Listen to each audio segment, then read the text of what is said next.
Nothing you were taught about money is completely true. The effort, the hustle, the constant movement, none of it produces what you were promised it would. Solomon understood this 3,000 years ago, and he encoded the answer not in a strategy, but in a sequence. A precise, daily ordering of life that the wealthy have always followed and the struggling have always ignored. The difference between those two groups is not income, it is not intelligence, it is not opportunity. It is structured, quiet, invisible, and almost never discussed. If this challenges you, stay until the end. Nothing arrives instantly. That is the first thing you need to understand before we go any further. What people call a breakthrough, what they point to and say, that is the moment everything changed, is rarely a moment at all. It is the visible surface of something that was built quietly, deliberately, over a long period of time. The breakthrough is simply the day the structure became visible. Most people never see the structure, they only see the result. And so they spend their lives chasing results, wondering why the breakthrough never comes for them.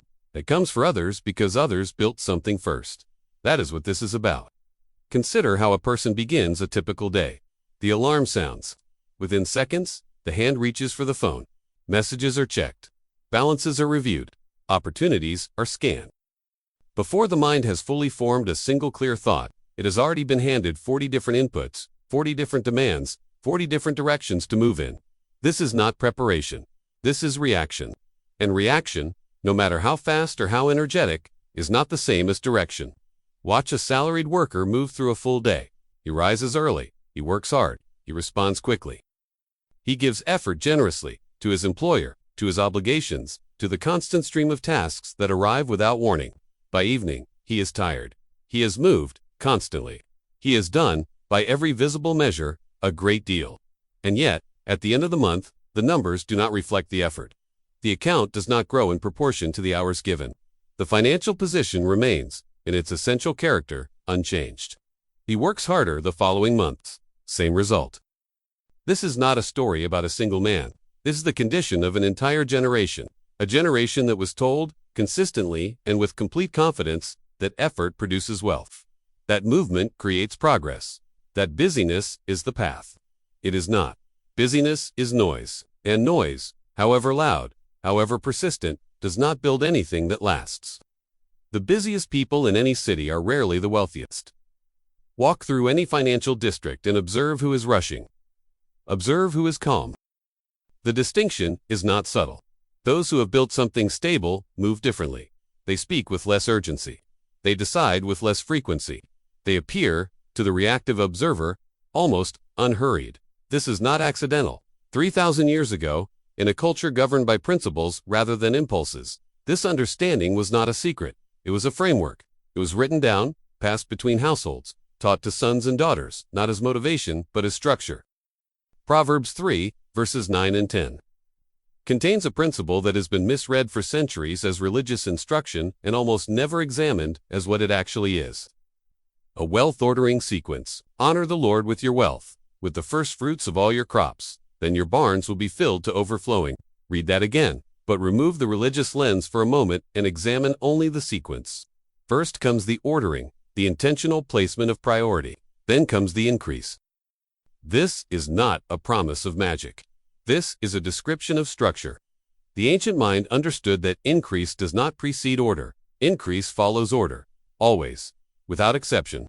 The barn fills after the discipline is established, not before. Ancient households that accumulated wealth across generations did not operate the way the modern worker operates. They did not react. They did not scatter their energy across every available opportunity. They structured their days with deliberate intention, creating rhythms of behavior that, when repeated consistently over time, produced predictable, compounding results. They did not chase abundance. They aligned with it. That distinction between chasing and aligning is the entire argument of everything that follows. There is an assumption embedded deeply in modern thinking about money. It is so common, so widely accepted, that most people have never paused to question it. The assumption is this: more effort produces more income. It feels true, it sounds reasonable, it has the weight of common sense behind it. It is false, not slightly inaccurate. Not true in some cases, but not others. Structurally, fundamentally false as a principle of wealth creation. If effort produced wealth proportionally, then the men and women working the longest hours in the most physically demanding conditions would be the wealthiest among us. They are not. This is observable. This is not a philosophical argument. It is a fact, visible in any economy in any part of the world. Effort, without structure, produces exhaustion. Nothing more. What produces wealth? It's not the quantity of action. It is the quality of the framework within which action occurs. Strip away the framework, and even excellent effort dissipates into financial noise. Build the framework correctly, and even modest effort compounds into something significant over time. The ancient merchant did not work harder than the laborer beside him. In many cases, he worked less visibly, less physically, less frantically. What separated them was not ambition. It was architecture, the architecture of daily life, the arrangement of decisions, the intentional structure governing how time and energy were distributed throughout each day. The laborer reacted to the day. The merchant had already determined the day before it began. This is the root of the gap. And this gap has a name. It is called the 24-hour alignment code. Not a mindset, not a morning routine.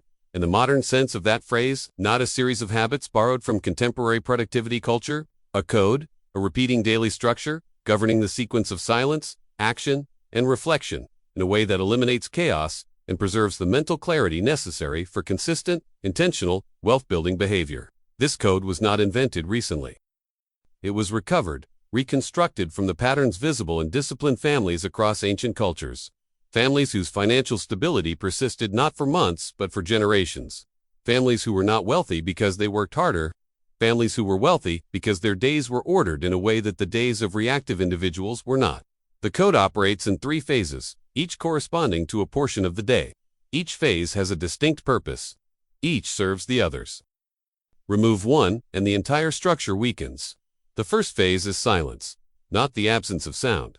Silence, in this context, means the absence of external input during the period when the mind is at its most receptive, most impressionable, most vulnerable to misdirection.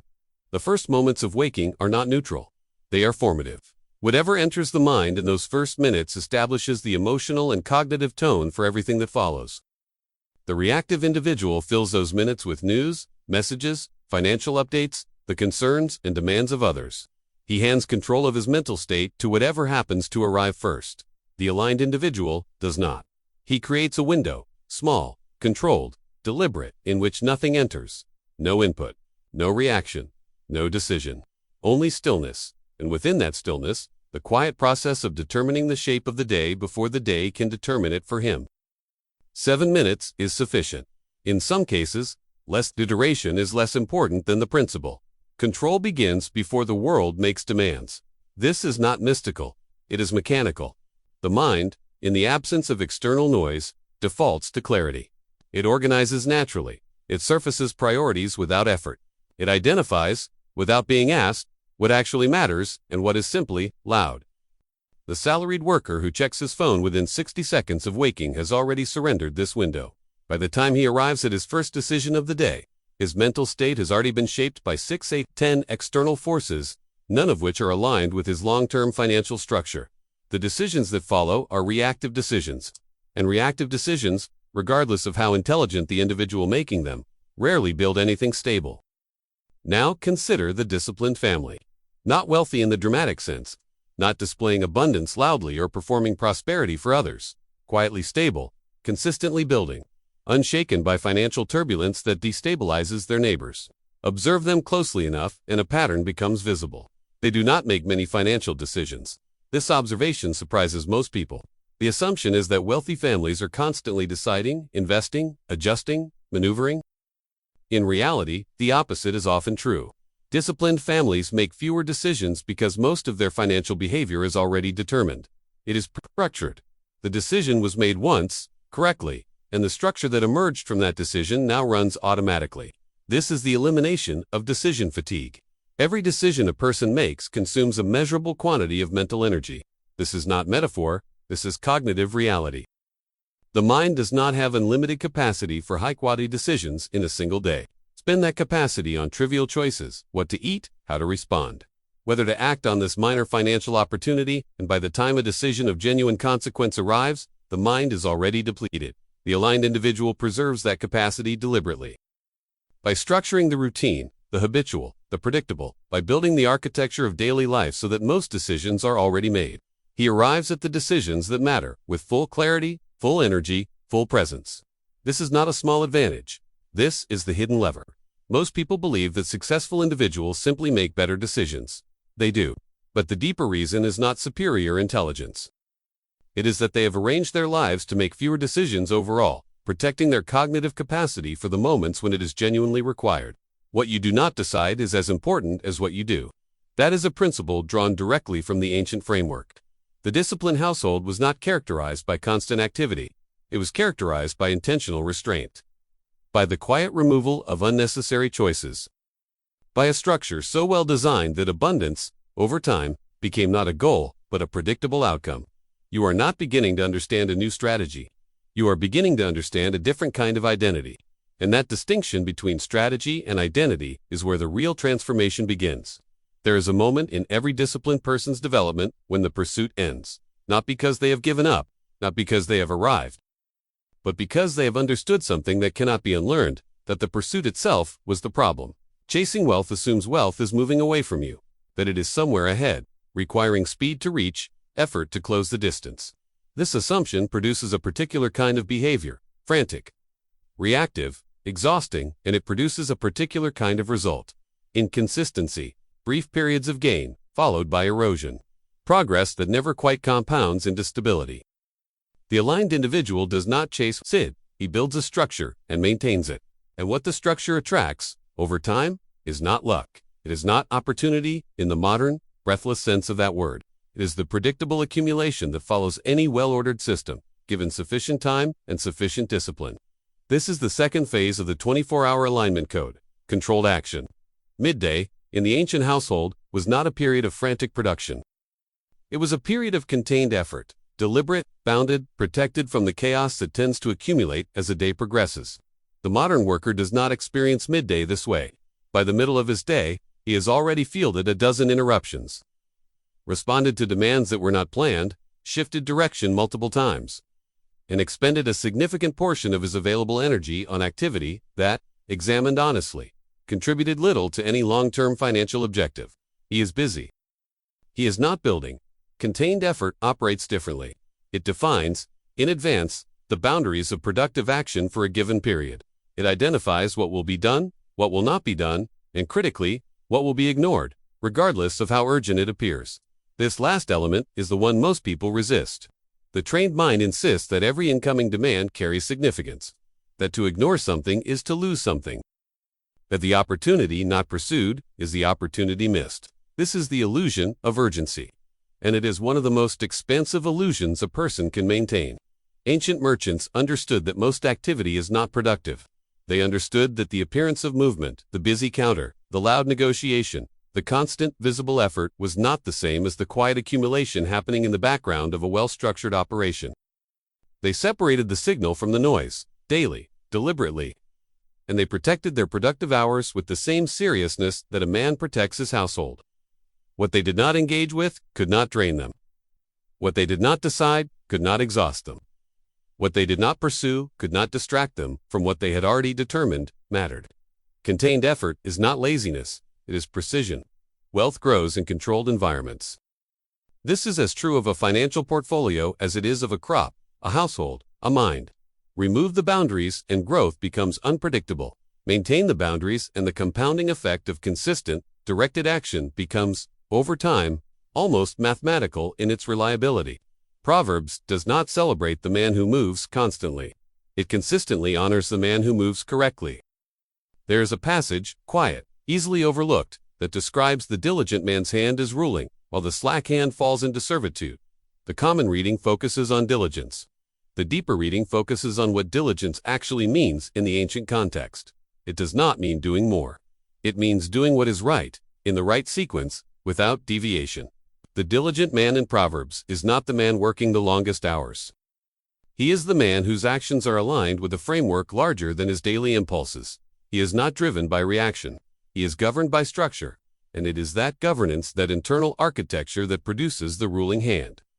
This reframe is important, because the modern understanding of diligence has been distorted into something closer to exhaustion.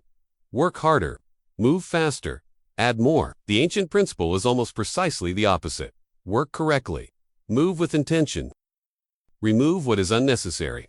Less action, done with full alignment, produces more than more action done without it. This is not a comfortable idea. It challenges a framework that most people have built their entire professional identity around. But discomfort is not a reason to reject a principle. It is often the signal that the principle is accurate. Now consider the third phase. Evening, in the aligned household, is not simply the end of productive hours. It is a structured period of review, an enclosure, brief, unemotional, precise. The aligned individual examines the day not with self-judgment but with observation. What occurred, what was decided, what was avoided, what held the structure, and what deviated from it. This review is not therapeutic, it is architectural. It identifies, without drama, where the structure performed and where it did not. And from that identification, the structure for the following day is adjusted quietly, calmly, incrementally. Most people end their days in one of two ways. Either they collapse, too tired to examine anything, carrying the unprocessed weight of the day into the next, or they ruminate, replaying failures, anxieties, concerns in a way that produces no useful output and depletes the mental resources needed for the following morning's silence. Neither of these is review. Both of them are forms of reaction.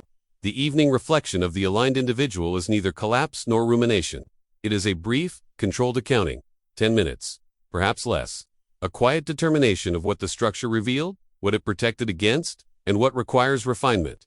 This is how discipline becomes permanent. Not through intention alone. Intention without review is simply hope, but through the consistent feedback loop of action, observation, and refinement. Day after day, quietly, without announcement, what is repeated daily becomes permanent. This is not motivational language. It is a description of how identity is formed.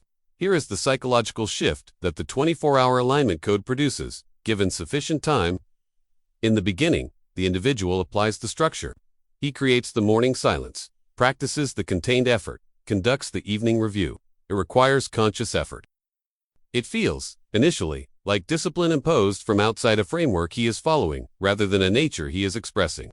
But identity does not remain separate from repeated behavior. Identity is shaped by it. After weeks of morning silence, the silence is no longer a practice. It is who he is. He is a person who begins in stillness. After months of contained effort, the restraint is no longer a rule. It is his natural mode of engagement. After consistent evening review, the observation is no longer an exercise. It is how he processes experience. The behavior has become identity. An identity is far more powerful than strategy. A strategy can be abandoned when motivation fades. Identity cannot be abandoned without a sense of losing oneself. This is why disciplined families sustain their financial position across generations while reactive individuals oscillate. The disciplined family is not applying a strategy. They are expressing who they are. This is the psychological rewire that the code produces. Not a new attitude toward money, a new relationship with structure itself. A recognition, felt internally rather than understood intellectually, that wealth is not a reward for effort. It is the natural byproduct of a well-ordered life. And here is where the anti-hustle position resolves into something more than mere critique of busyness. Hustle culture is not wrong because rest is good. It is wrong because it misidentifies the mechanism. It assumes that output is the variable that if you increase output sufficiently, financial stability follows. It does not examine the system producing the output. It does not question whether the activity is aligned with any coherent structure or simply accumulating as noise. Restraint is not the opposite of ambition. It is the container that gives ambition direction. Without restraint, ambition is simply energy, powerful, but undirected, and therefore as likely to create instability as to build wealth. The ancient principle is this: movement is not progress. Alignment is a man. Walking quickly in the wrong direction is not making progress. He is increasing the distance between himself and his destination. The solution is not to slow down. The solution is to stop, determine direction, and then move with complete intention. Most people never stop. The stopping feels like losing. The stillness feels like falling behind. But the stillness, in the context of the 24-hour alignment code, is where direction is established. And direction, maintained consistently, is what produces distance covered, real distance, toward the actual destination. The implementation of this is simpler than most people expect. Morning. Create a window of silence before any external input. No messages. No financial checks. No news.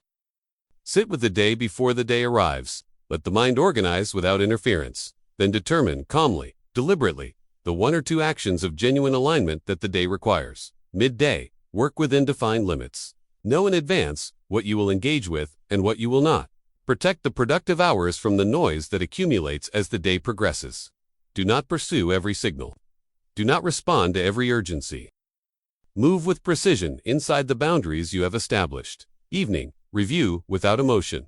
Not self-criticism, not pride, simply observation. What held, what shifted, what the following day requires. Close the day completely. Do not carry its unresolved weight into the silence of the following morning. This is the full cycle. 3 phases. 1 repeating structure. Applied daily, without exception, regardless of external conditions. It does not require wealth to begin. It does not require a particular income level, a specific profession, or a favorable set of circumstances. It requires only the decision made once, correctly, to govern the day rather than be governed by it. A quiet warning: before this ends, impatience will test this structure. Within days of beginning, the mind will begin to evaluate. It will look for visible evidence that the alignment is working: account balances, external confirmations, tangible proof. And when that proof does not arrive on the expected timeline, impatience will argue that the structure is not producing results and should be abandoned. This is the test, and most people fail it. The results of alignment are not immediate. They are cumulative. They compound slowly, invisibly, in the background of a quietly ordered life. And then, at a point that cannot be precisely predicted, they become visible all at once, appearing to the outside observer as sudden, as fortunate, as a breakthrough. It is not a breakthrough. It was never random. It was the structure, doing exactly what structure does when maintained with sufficient patience. The ancient text is clear on this. The barn does not fill the day after the first fruits are offered. It fills in its season, according to a timeline governed by the law of accumulation, not the law of urgency, under the order. Maintain the structure, protect the silence. Abundance does not arrive. It accumulates, quietly, in the life that has made room for it. Wealth is not something you earn in a moment. It is something you become over time. And you become it not by doing more, but by ordering what you already do, until the order becomes identity, and the identity becomes the life. The aligned individual does not announce his progress. He does not display his discipline. He does not require external validation that the structure is working. He knows what he is building. He knows how it is built. And he returns to the structure each morning, in silence, with the calm certainty of a man who understands that abundance arrives where order is maintained. Not sometimes, always. The 24-hour alignment code: morning silence, midday control, evening reflection. Repeat daily. If this reframed how you think about wealth, share it with someone who needs structure, not speed.